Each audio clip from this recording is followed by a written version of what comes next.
Yo, we are out here. Hello, if you don't know who I am, my name's Zach Lara, and I've been coaching on Rocket League for over 4 years now. I do coaching with all my subscribers on Twitch, whether it's through Amazon Prime, paid on your own, or gifted by a member of the community. So if you guys do want to come by and say hello, I do go live every Monday, Wednesday, and Friday. I'm also a coach on Metafy, so if you guys wanted to book a session directly with me, those links will be down below, and I'd love to get a coaching session in with you. We also do give away random coaching sessions to subscribers here on YouTube, so if you're lucky like this person, you just want a free coaching session, please message me down in the Discord so we can go ahead and set up that free coaching with you. I do want to say thank you guys so much for all your support. It honestly means the world. So let's go ahead and dive into this replay. Yep. Oh, there you are. Perfect.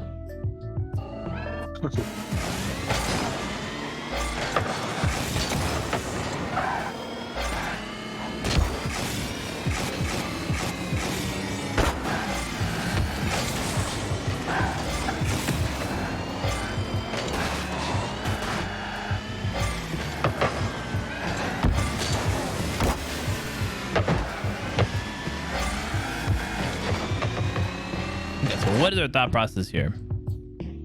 What is our thought process from this on here? I was just waiting to see if he would pass or something. Okay, so in this situation can be very dangerous because in threes, this rotation is pretty fine. Because in threes we have player number one. We have player number one, we have player number two, and then you'll have player number three back here. So in this situation here, you'll have a mixture of things going on here. So just this line here, we'll have the win of the play, and then we'll have the loss. So which is nice in this, we'll actually change the color of those cuts a little so you can see. There we go. So what's nice about this is we're gonna have one person playing for win, looking for that pass, and then we also have number three back here playing for the loss. It's going to help a lot of your decision making and deciding who's going to be going for the ball and where to be positioned at. As you can tell, your car is looking down this way, and you'll play anything from out here to over here. So you are looking 100% for the win of the play. So in threes, we have someone playing for the loss, we have playing for the win. This will work out. In twos, we don't have this. And what happens a lot to a lot of teams is they will overextend constantly. They'll start running down the field when this is dangerous, because the thing is, if he loses this, you are 100% going to have to turn around and go play loss. If he wins this, it's not the end of the world if you're not there to score a goal, because at least you're going to transition from defense onto offense. So I think by defaulting out of this and sticking our car back farther back here is going to set us up for more success, because in a 1v1 situation like this, yes, it's 50-50%, but the one that's going to hurt you more is if it's a loss. So we need to kind of default for that losing side of that play in certain situations. And I think this is going to be one of them, because there's a loss. And now we have to rotate back. So unfortunate touch there. Just looking at this play here. So you're having to make a challenge from a hard 90, perpendicular shot here. And what that did is you honestly hit it right back at the wall, which then didn't help at all. But if we were sitting a little bit farther back, back towards the pizza slice, which is going to be, we're sitting back in the pizza slice here. And this is what I'm referring to, the pizza slice. I don't know if you've ever heard me talk about on stream or anything like that. Pizza slice. This is going to be the best place to be sitting at any time here. Pepperoni's in here. Sitting back here is going to set you up for the best success for any rotation at all. So back here at this play, would definitely be able to challenge the ball and hit it forward instead of hitting it directly back into the wall, which will then help us transition onto offense.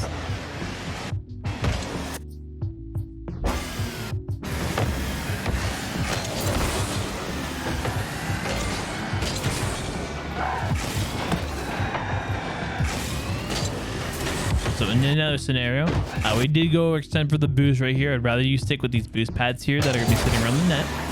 So what we're looking for in this situation here is we want to grab these boost pads that are sitting right around the net. That's going to take us right back to pizza slice.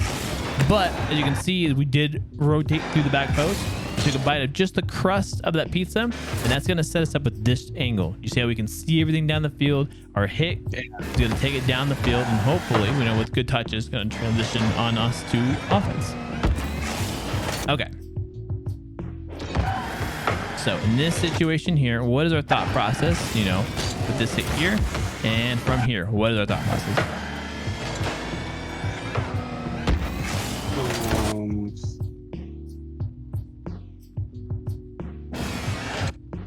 But I could have rotated all the way back instead of trying to challenge the ball again. Yes, so definitely want to be thinking from this situation here. So you've established this rotation. So look, we're going to kind of zoom out here just for a moment.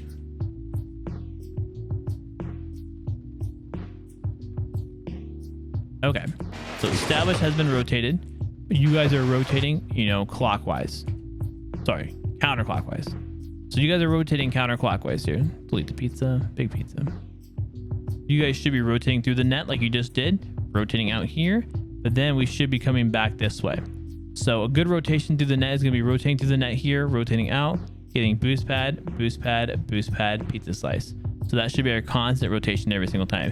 We do not want to default back into our net here. That's not our rotation.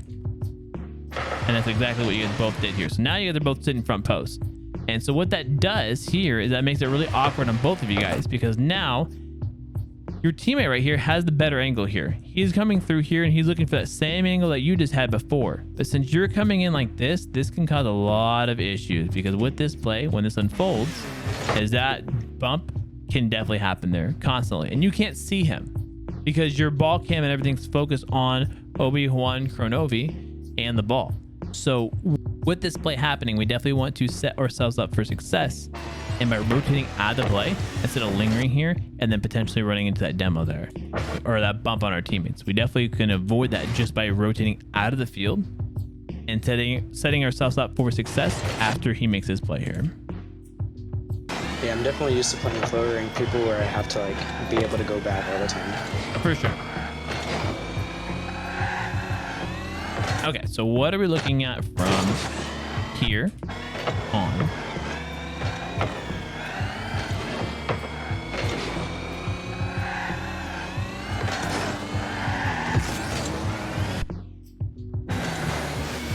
That is super unfortunate. Like, challenge a little bit. Okay. But I was kind of hesitating on whether to go for the ball.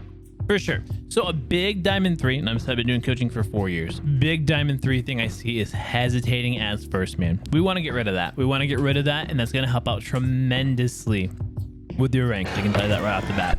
So what's going to happen here is we're pushing up the field. So right now we are looking for win.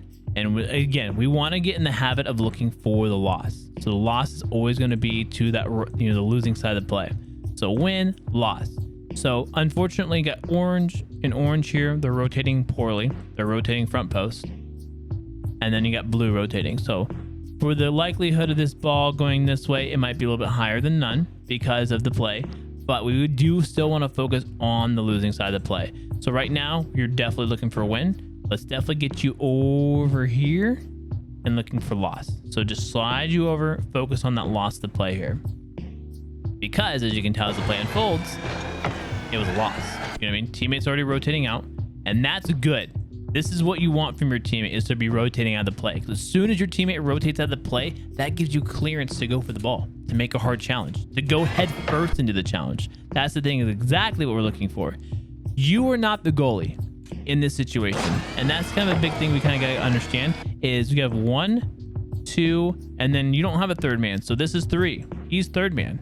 He's rotating behind you. He's the goalie. So if he gets beat here, you make your challenge at the midline, because your job is to stay on offense. You want to keep your team on offense as long as possible. So you're number 2. Then he's number 3 getting beat back behind you. So you are not the goalie. So we need to make sure that we are rotating appropriately. So when your teammate is rotating out, that you are clear. You're good to make this challenge, to keep you on offense. And if you get beat here, he's rotating a little wide, but he's still exiting out of the play. But he will be behind you to pick up what you don't get here. And that is what we want from our teammate. Because right now we should be challenging this midline here and keeping us on offense. So with that fake challenge there, right now, I think it's a good play. If you're last man back, you're definitely not last man back. So we want to make sure that we are making these challenges. Because right now, when you're shadowing, anytime that you shadow here, The best play that you can do is kick it off to the corners because you're shadowing. You're not going to get a clear. You're not going to get an air dribble. You're not going to turn anything into anything because you are shadowing. So you're already defaulting to losing by kicking it off to the corners.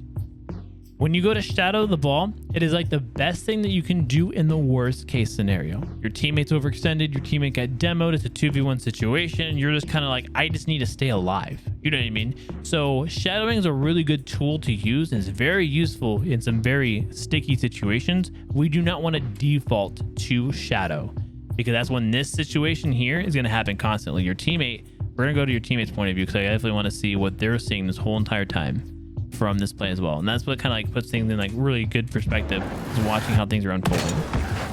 Yeah, I definitely end up doing that a lot. So he leaves this ball. You can already tell, you turn on ball cam, he's forgetting about the ball. That's huge. I do this a lot.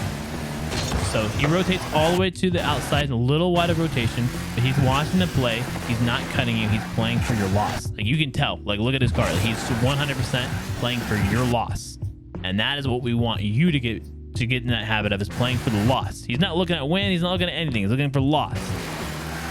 But then the loss never comes until it's already too late and he both got burned. So he over rotated here.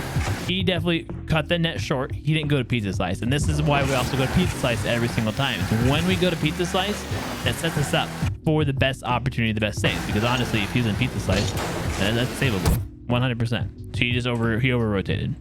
The same thing from you though. We get a challenge earlier on. There's honestly a possibility if you would have challenged even earlier, that he would have challenged even earlier, and then you would have even had another challenge in this play. You know what I mean? The faster that you guys are making your challenges, the faster you guys can keep on rotating and flowing to the play. But because of this hesitation here, it has put a lot of things in very awkward situations. So we're gonna go ahead and go back to your point of view here. Nope, that's not you.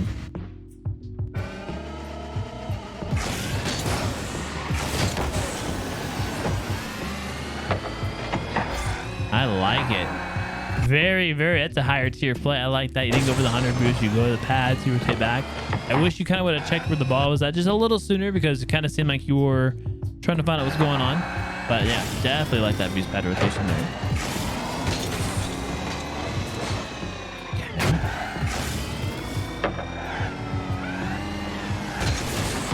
Okay, so we can probably do something different here. So you're overextended because you're already overextended because you're way in front of the ball here. The ball's in your defense and you're landing over here. So already extended here.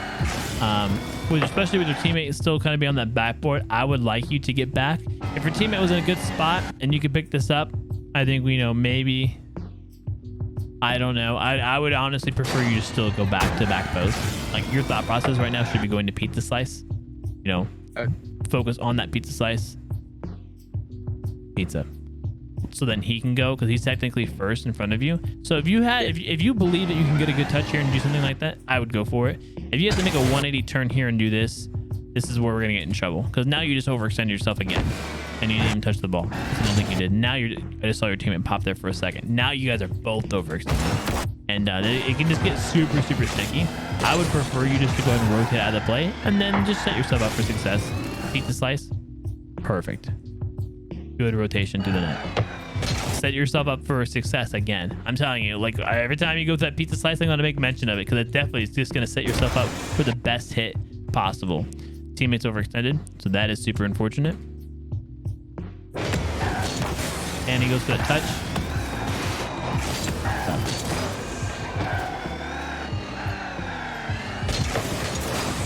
That is unfortunate. So, first of all, great rotation. Tough situation though. He didn't go. He needed to go way earlier. And so now who goes for this ball? What do you do? If I'm in this situation right here, I will tell you I'm not jumping. If he's here and he's going to come back and make this challenge here, I'm not jumping. I will 100% sit here and get scored on because he still needs to go. He's number one. You're number two. If this ball comes in and this challenge happens here, you need to be ready to pick up whatever happens. Because if it's just a touch and it just biddles in front of the net, this guy's looking to score. Your focus is right here. You know what I mean? You're not worried about this situation here. That's a lost cause. And so people will argue that because it's like, well, you're just gonna let him score? Not your job. 100% this guy's job. He, was supposed to make his challenge. He didn't make a challenge here. He rotated back, and then he's going to follow it all the way back. He's jumping. He can't see you. And this is why we want to avoid this situation. He doesn't know where you're at. He can't see what's happening. He doesn't see the ball. He's going to go. And, it's a really tough situation. But just by avoiding that situation, makes it so much easier. Because if he wasn't rotating this way, if he would have grabbed this boost and would have exit out of the field, then when you're sitting here and going to pizza slice, you have the best angle. You can see everything. So really good rotations on you. But from here, you can just go. You don't have to stop and hesitate or do anything. You can just go straight for that ball. And if you get beat, you get beat. It's fine. You know what I mean? But at least you're doing things appropriately.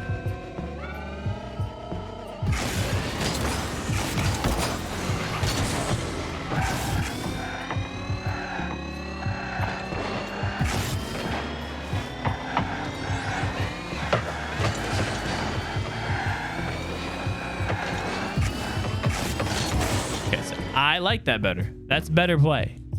You didn't wait till the last second. Your teammates rotated super wide, but I like that better. You see how everything's now lined up a little bit better? Yeah. So this one you cut just a little tight here, so you can kind of watch this rotation here.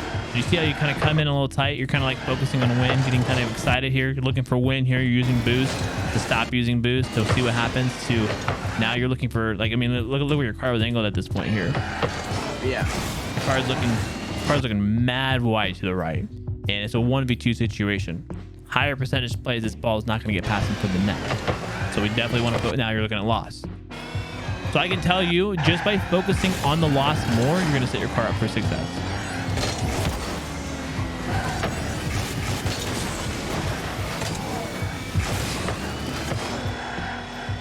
There you go. Now we're setting up for loss. This is where I like you to be at here. So even though that ball crossed in front of the net, we don't want that ball. We're not focused about that ball because what we're worried about is a big pass or a big clear come from here. So even though that ball crosses the net, just be patient and just go ahead and cross the net with it, but not this close, because obviously the spawn was just perfect for them. So really it's kind of just going downhill from there. Let's see here. Okay. Scoresies.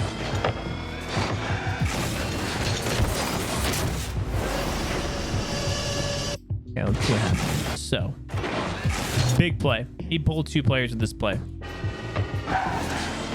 For me, I don't know if I go for this. I don't know. He got that touch there. I think maybe I do. He recovered just so nicely from this. The only thing that scares me in this play is your teammate goes into the net. He flips into the net, and now he's overextended. If you miss or 50 here, you lose 100%. These are the kind of plays that's just so scary and so risky, and it's just definitely a judgment call on, when in game. I normally would let these go. I will not shoot these because you guys are on offense. So, are you a football fan? Yeah, kind of. Okay. So, in a sense of football, so once the football team has the ball possession, they don't go for Hail Marys every single time. You know what I mean? They don't go straight for the end zone. They go for first down. They go for first down. They go for first down. So that's kind of when I look at this, is your teammate here just got you on offense, and now you're good. You're established on offense right here. You have plenty of boost. You're ready. Let him rotate out, and then you get to show up to stay on offense. As soon as you go for this play, you're taking a shot at the end zone, but it's such a risky shot on the end zone that you could lose it all and go into defense. So that's kind of my thought process in here. It's if you have an open net and you have a good play there and your teammate's rotating back, then of course go for it. Or if your teammate passes you and for the net and the net's open, yeah, go for it for sure. I definitely want you to take those shots, but just think about it as man, is this a Hail Mary all or nothing play? Do we have another option that we can take here? Yeah, I've definitely never thought about it that way.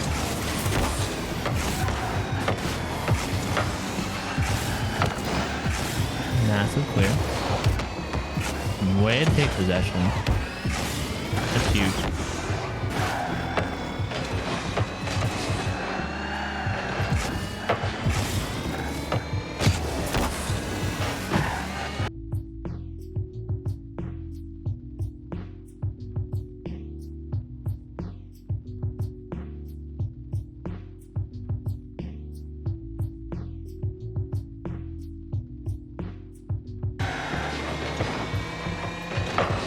Yes. So okay, so that one I was excited. You're looking for loss. Like you can tell your car here. Your car language is loss, and that is perfect. So I would like you to be more left. I would like your car to shift over to the left just a little bit more. But this is perfect. You see how like you have now the ball?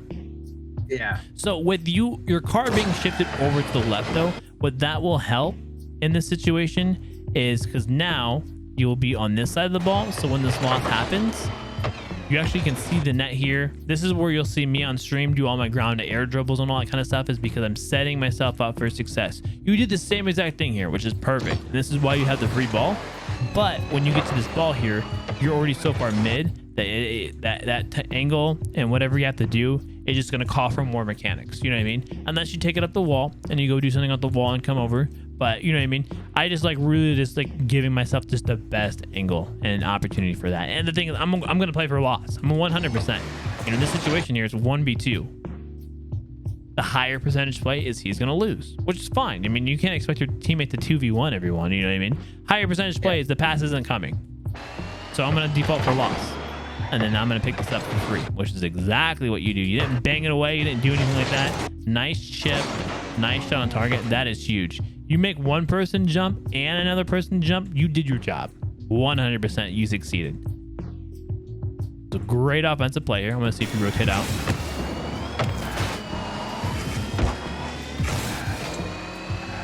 Okay, so now another 2v1 situation. It's going to be a loss.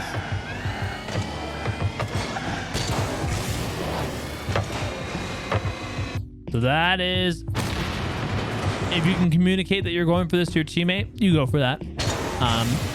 Might be a good option to leave it because you can see your teammate is ready to pick this up. And you definitely don't want to cause an issue there.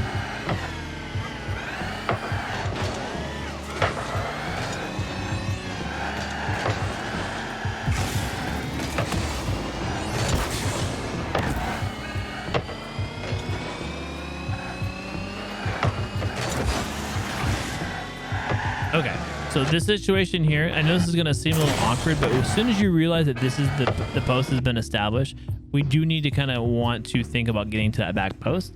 And a lot of people will ride this all the way here, and that's when you're going to run into your teammate. Just cut across. Because another thing too is, especially in threes, like this scenario, you want to do this in 2s and 3s. When you cut across the field, you're going right through the shooting lanes. Like I get so many demos going this way to go to those boost pads just because they're rotating to go challenge this ball and you're cutting them off. And you get a demo without even thinking about it. Because you're going through their lanes. We don't want to go through our teammates' lanes because you know your teammates trying to come the way that you're coming from. And that's also the thing though too, is then you start grabbing the boost pads that he was going to grab, or you're grabbing boost pads that were already grabbed because you came the same way.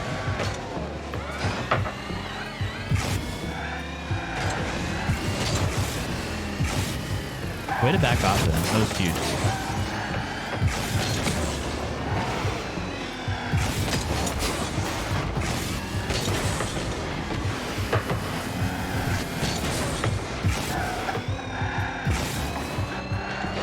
This one we can be aggressive. They're overextended. Even though that was still kind of like an awkward ball, I think we can still be aggressive there. I think you're a little too aggressive. This is like 3s here. Like you are ready for that pass no matter what. This is a little too aggressive for 2s still. On 3s, this is pretty decent positioning. Honestly, in 3s, I actually want you to be even more extended and more, instead of here, I would like you to be here. Just in case that ball crosses in front of that net, you're shooting it right away. But I like how close you are. But this is 2s. So we do not want to be this close. We do want to chill out just a little bit. Because honestly, look at this one. This is a free ball. Yeah. That is a free ball.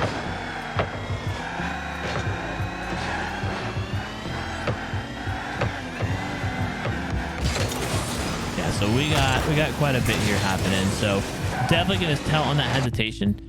So I like to refer to it as a dimmer switch. A lot of people are like on a dimmer switch in Diamond 3 and in Champ. And this replays from a little bit ago, so this might be Diamond 3.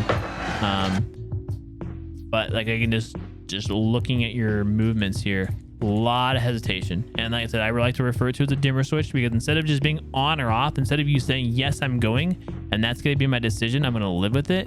Kind of like a lot of just hesitation, and we definitely just want to kind of get rid of that. because that just hurts overall. In the long run, it hurts. Okay, I was just trying to give my teammate time to get back and like confuse the other team. For sure. And so I definitely understand that too. Let's see. So I'm just kind of like, I was gonna try to see if I can follow you here and where you're moving here. Let's go here.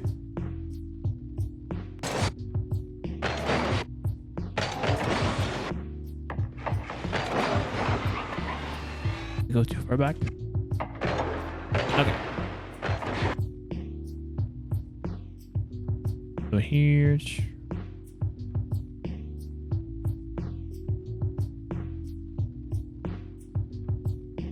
So like there's a lot of hesitation in what happens here. And so if we can just get rid of all that, we don't want any of that. We just want to just show up and be ready to make a challenge. So I totally understand with like giving your teammate enough time to get back. So let's go ahead and kind of like watch what your teammate's doing here from your point of view here while we're making those decisions.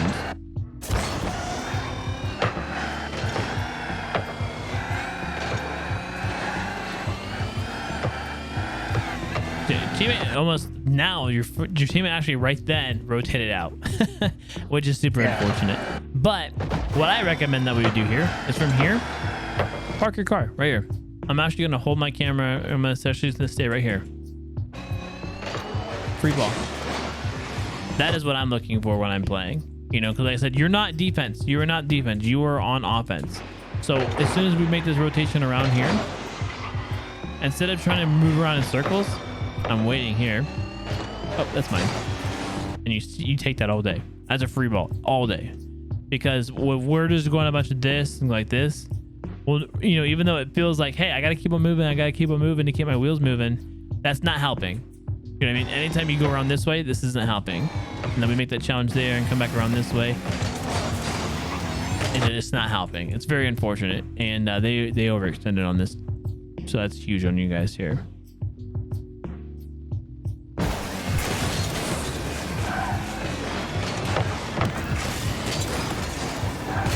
Oh, I think you're gonna get it. Yeah, I was. Okay. I was a little mad about that. So what are your thoughts about that? Well, it definitely opened up a lot of stuff that I didn't really like think about while I was playing. Like with rotations and like challenging and staying at certain spots. Yeah, for sure.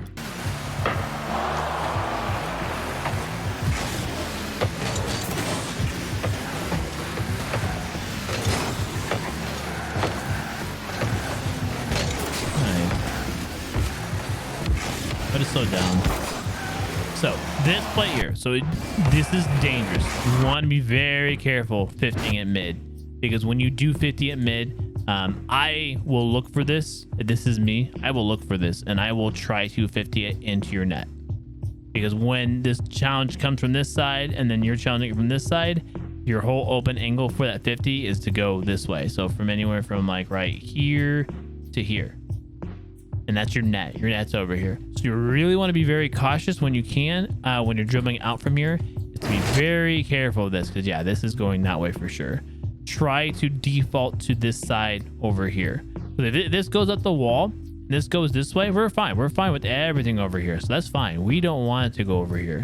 Unless you have, but even if you're going to go for like a midfield pass, you still want to almost be addressing it like right here. You know what I mean? To 50 it out that way. Okay. Definitely avoid touching anything over here, because that's scary. Yeah. And that's avoidable also because you had the ball.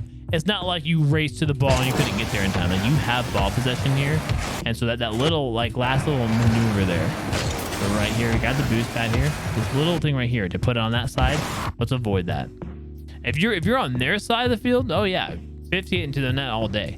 If we're on our side, let's avoid this. We want it to go that way for sure. So let's go ahead and address this side of the ball, because what's going to happen is that they challenge you on, let's see here. So from this 50, if we address this side of the ball, yeah, I see it. If they challenge you here, then ball is going to go that way. But if they challenge you poorly this way, then the ball's gonna go this way. That's still like either. I'll take either one of these. You know what I mean? Either one of those. Let's just avoid it from going this way, and we can easily just address this side of the ball. Like I said, make this be our angle, and he either comes in this way and the ball goes that way, or like I said, he challenges behind you and the ball goes that way. Happy with either of those options. But since you have ball possession, this truly isn't a 50-50 anymore. You have control. Since you have the ball, it is more like a 51-49, probably even higher than that, but it is not a true 50 anymore because you are there. You have more options and be able to really change that in your favor. That's what I was really going for, though. Is what? Controlling the ball. Yeah, for sure. Yeah, I could have taken it up the wall too. No, I love the fact that you could control the ball. I would be completely fine if you took this ball and you're like, I'm going to 50 this guy on purpose and win on purpose. You know, I'm fine with that for sure. But let's just make sure that we just don't get this side of the ball in these situations. No, you're better. This is where I got a little confused of where to go. Okay, so good rule of thumb here is when we are rotating this way, we want to keep our rotations the same as much as possible. So yeah. Let's see here. Stop. So I just have a good example right before it happened too, so perfect. So in our rotations, we are rotating counterclockwise. So our rotations at this time should be coming in from this way, rotating across that way, and then rotating back this way. That should be what we're looking for as a good rotation for yellow or orange team. You can see I'm exiting out that way, coming back around this way. You're coming in from this right side. So perfect. You should see me follow these arrows here somewhere. Yep, coming across there. So we see you. We now have you going back this way. We don't want that. So as soon as you're done with this play, I noticed it after I did it. Let's see here. So coming from here, make the play there. Good place for you to go from here would be after you're done making this play. If you can go to the net and get like a demo or something like that, that'd be perfect. Never want you to go inside the net. That's gonna hurt us. And I never want you to ever go from corner, which is where you're at right now, boost, or up here. Never want you to go to corner to corner. This is too long of a rotation. Very long rotation. So we don't want to do that. Okay. I would like you, if you're going to be in this corner, I want you to come out. No one's in the net. That's fine. Grab these boost pads. You've been finding them pretty well. And that's going to be the path you want to take all the way out. Just going to flow right into it. So what are your thoughts? Just that I got a little set back at the end. Like I would just end up doing what I did before, and I would just continue doing that and getting anxious. Yeah, for sure. And like I said, I could definitely, you could definitely saw a little bit coming back, and it's overtime. These guys were good players. Like they definitely weren't bad players at all. Yeah. But as you could see, like majority of the time it's gonna be a loss. You know what I mean? Like, and that's just the thing too. Is like, don't get me wrong. Like, it's very unfortunate. Your teammates might get upset with you. It's like, why weren't you there for that play? It's like, if I had to choose the higher percentage in gambling or predictions or whatever it may be, you're gonna pick the winning side. You know what I mean? I mean, don't get me wrong. Some people pick the underdog. You know what I mean? For their own main reasons. But like when we're playing out here, it's just like if you constantly play for the lower percentage plays, you're gonna have a lower percentage of winning. You know what I mean? And so it's just like play for the higher percentage plays and capitalize on those. You're gonna see a lot better outcome coming from that. And like I said, there's questionable situations where it's like, okay, maybe I can approach this play. Maybe I can be a little aggressive here. But when it's like a 1v2 situation, your teammate's gonna pass it. It's like I just default for that losing side. In threes, you can afford to commit someone because you're gonna have someone playing for that loss. Commit that second man just in case to play for that higher percentage play, and if it works, it works, and if it doesn't, no harm, no foul, because you have someone playing that third man role as the loss. So you're good to go with that.